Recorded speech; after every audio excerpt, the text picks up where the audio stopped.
সোমবার ঢাকায় আসছেন ভারতের পররাষ্ট্র সচিব বিক্রম মিস্ত্রি। দুদেশের পারস্পরিক স্বার্থ সম্পর্কিত নানা বিষয়ে বাংলাদেশের পররাষ্ট্র সচিবের সঙ্গে আলোচনার লক্ষ্যে এই সফর করবেন তিনি। শুক্রবার ভারতের পররাষ্ট্র মন্ত্রণালয়ের সাপ্তাহিক ব্রিফিংয়ে এ কথা জানান মুখপাত্র রণধীর জয়সওয়াল।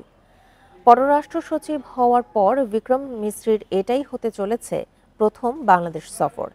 এমন একটা সময়ে তিনি ঢাকায় আসছেন যখন দুই দেশের সম্পর্ক অন্য খাতে বইছে।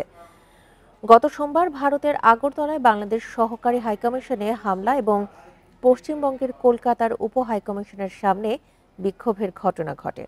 ওই ঘটনাকে গভীরভাবে দুঃখজনক হিসেবে অভিহিত করে বিবৃতি দেয় ভারতের পররাষ্ট্র মন্ত্রণালয়। ঢাকায় ফরেন অফিস কনসালটেশনের আলোচনায় যোগ দিতে ভারতের পররাষ্ট্র সচিব এ সফর করবেন। বাংলাদেশের পররাষ্ট্র সচিবের সঙ্গে কাঠামোগত বৈঠক হবে। সেখানে দুই দেশের পররাষ্ট্র সচিব পারস্পরিক স্বার্থ সম্পর্কিত নানা বিষয় নিয়ে কথা বলবেন।